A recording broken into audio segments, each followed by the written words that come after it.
20. Albay. Ano yan? 3 oras pre.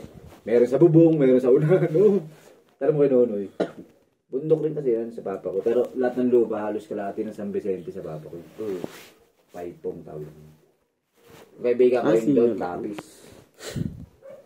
Kaya malupit doon ng babarang. Ano yun? Sobrang lupit nyo na ayaw lumapit ng lahat ng tao doon. Eh meron daw doon dayo, hindi niya alam naman babarang. Pinentuhan na matigas para ulo. Ang ginawa niya, sana daw, parang ganito siguro, bukid. Ayun yung malapit naman babarang, dadasal daw sa mga bukid. Ay, ganda sa mga bukid. Di sabi, yan ba? Galing. Kasi pag dinasal lang yan, ka agad. Di, mga ilang araw to ginawa nung kaibigan ko, yung bisita nila, tumahay doon sa bukid. Ngayon, kinuha yung tae, nilagay doon sa pinto ng babarang. Kinatok niya, tago. Pagbos ng babarang, pinto, ina.